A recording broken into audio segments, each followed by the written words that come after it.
2026 সালে আগামী 14ই জানুয়ারি 29শে পৌষ বুধবার দিন এক মহাসংযোগ তৈরি হচ্ছে। একদিকে যেমন থাকছে এই দিনে মকর সংক্রান্তি অর্থাৎ পৌষ সংক্রান্তি, অন্যদিকে এই দিনেই সংঘটিত হচ্ছে বছরের প্রথম একাদশী শর্তেলা একাদশী। আমরা প্রত্যেকেই জানি যে এই মকর সংক্রান্তির দিন আমরা বাঙালিরা ঘরে ঘরে পিঠেপুলি এবং নতুন চালের পায়েস তৈরি করি। অন্যদিকে বছরের প্রথম একাদশী শর্তেলা একাদশী এই দিন পড়ায় অনেকেই হয়তো একাদশীর দিন উপবাস করবেন, কারণ একাদশীর দিন শাস্ত্রমতে অন্ন তথা চালের তৈরি খাবার খাওয়া অনুচিত বলে গণ্য। ফলে স্বভাবতই প্রশ্ন আসে যে এই মকর সংক্রান্তির দিন পিঠেপুলি খাবো নাকি উপবাস করব। 2026 সালের শুরুতেই এই মকর সংক্রান্তি নিয়ে তৈরি হয়েছে এই বিভ্রান্তি। বন্ধুরা, আজ এই ভিডিওর মাধ্যমে আপনাদের সামনে ব্যক্ত করব যে একই সঙ্গে যদি এই রকম দুটি ভিন্ন ভিন্ন তিথি একই দিনে যদি পড়ে, তাহলে সেক্ষেত্রে আমাদের কি করণীয়। যারা আগামী বুধবার এই শর্তেলা একাদশী করবেন তাদের জন্য যেমন এই ভিডিওটি গুরুত্বপূর্ণ, ঠিক পাশাপাশি যারা একাদশী কোনো কারণে করতে পারছেন না তাদের জন্যও এই ভিডিওটি সমান গুরুত্বপূর্ণ। তাই এই ভিডিওটি আপনি সম্পূর্ণ মনোযোগ সহকারে দেখুন। আশা করি এই ভিডিও থেকে আপনি আপনার সমস্ত প্রশ্নের উত্তর পাবেন। নমস্কার দর্শক বন্ধুরা, অমৃত কথা এই চ্যানেলে জানাই আপনাদের সুস্বাগতম। ভারতীয় দর্শন, শাস্ত্র এবং বিভিন্ন দেবদেবীর পূজা অর্চনা পদ্ধতি এই চ্যানেলের মূল আলোচনার বিষয়বস্তু। বন্ধুরা, সবার প্রথমে আপনাদের জানায় যে বছরের এই প্রথম শর্তেলা একাদশী শুরু হচ্ছে আগের দিন মঙ্গলবার বিকেল 4:15 থেকে, যা থাকছে বুধবার রাত্রি 6:24 পর্যন্ত। যেহেতু উদয়া তিথি বুধবার দিন থাকছে, তাই একাদশী 14ই জানুয়ারি বুধবার দিনে সম্পন্ন করতে হবে। অন্যদিকে এই দিনে সকাল 11:46 থেকে মকর সংক্রান্তি তিথি শুরু হচ্ছে। ফলে মকর সংক্রান্তি সংক্রান্ত সমস্ত কাজ সকাল 11:46 পর সবথেকে শুভ বলে গণ্য। মকর সংক্রান্তির দিন কোন কাজ সবথেকে বেশি পুণ্যের তা ইতিপূর্বেই এর আগের ভিডিওতে আপনাদের সামনে আলোচনা করেছি, যার লিঙ্ক এই ভিডিওর শেষে দেওয়া রয়েছে, প্রয়োজন বোধ হলে দেখে নিতে পারেন। বন্ধুরা, এবার আসি আসল প্রশ্নে। যেহেতু এই দিন একই সঙ্গে একাদশীও পড়েছে, আর আমরা জানি যে যারা একাদশীর ব্রত রাখেন তারা এই দিন একাদশীর উপবাস বা ব্রত সম্পন্ন করেন। ফলে তারা কি পিঠে পুলি খাওয়া থেকে এই দিন বঞ্চিত থাকবেন? এই প্রসঙ্গে শাস্ত্রে বলা হয়েছে যে একাদশী তিথিতে শস্য দানা, চাল, গম খাওয়া একেবারেই নিষিদ্ধ। তাই যারা দীক্ষিত বা যারা নিয়মিত একাদশী পালন করেন তাদের জন্য 14 তারিখ চালের পিঠে খাওয়া শাস্ত্রবিরুদ্ধ। কিন্তু যারা সাধারণ গৃহস্থ, যারা সারা বছর একাদশী করেন না, তাদের মনে এই প্রশ্ন জাগা স্বাভাবিক যে বছরের এই একটা দিনের আনন্দ কি আমরা মাটি করব?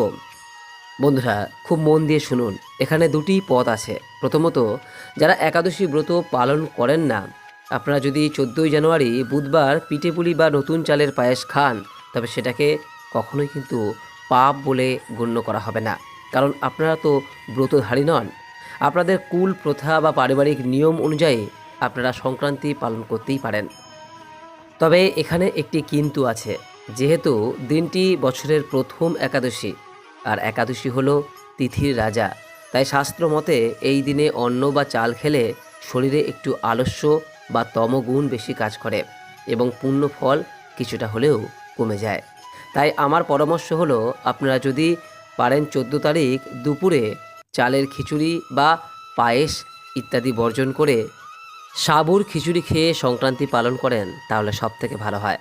আর যদি পিঠে খেতেই হয় তবে চেষ্টা করুন সেটি সবার প্রথমে ভগবানকে ভোগ হিসেবে নিবেদন করে তারপর তার প্রসাদ গ্রহণ করতে, এতে দোষ থাকে না। আর যারা একাদশী নিষ্ঠা সহকারে পালন করেন তারা অবশ্যই 14 তারিখ সম্পূর্ণ একাদশীর নিয়ম মেনে চলুন, অর্থাৎ চাল বা গমের তৈরি খাবার খাবেন না। আপনারা 14 তারিখ ব্রত রেখে 15 তারিখ সকালে একাদশী পালনের পর, অর্থাৎ বৃহস্পতিবার সকাল 10টার মধ্যে পালন ক্রিয়া সম্পন্ন করে এই পিঠে পুলি সমস্ত খাবারই খেতে পারবেন।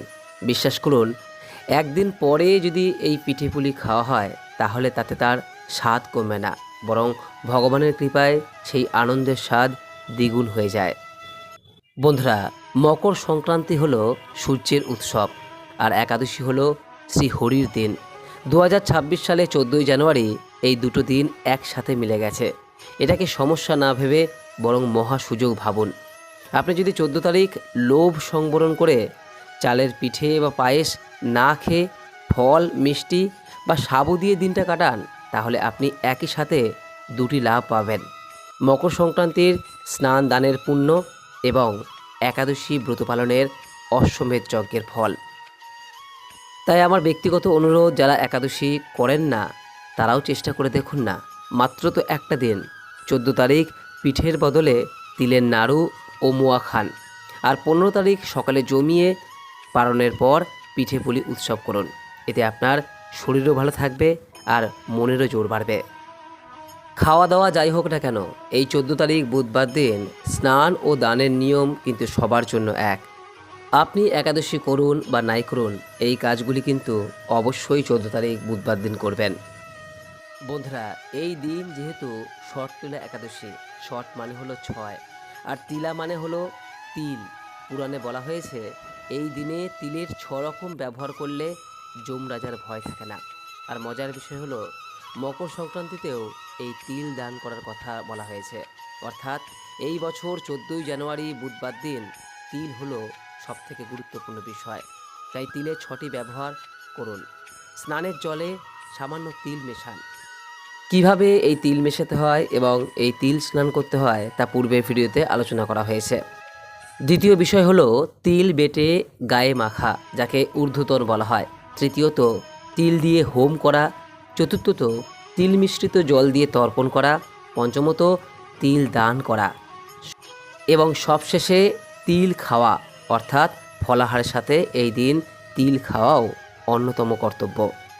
বন্ধুরা, এই দিন শনির দোষ কাটাতে এবং একাদশীর পূর্ণ ফল পেতে অবশ্যই কালো তিল দান করুন। এবং মাঘ মাসের শীতে কোনো গরিব মানুষকে কম্বল দান করলে অশ্বমেধ যজ্ঞের ফল পাওয়া যায়।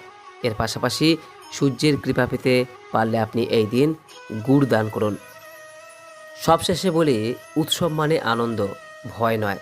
যারা একাদশী করবেন তারা 14 তারিখ উপবাস থেকে 15 তারিখ সকালে পালন করে তারপর পিঠে উৎসব করবেন।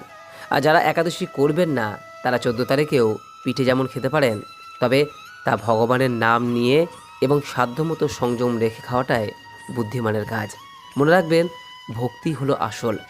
আপনি চাল খেলেন কি খেলেন না, তার চেয়েও বড় কথা আপনি মনে কতটা শুদ্ধ ভাব রাখছেন, সেটাই সবথেকে বড় বিষয়।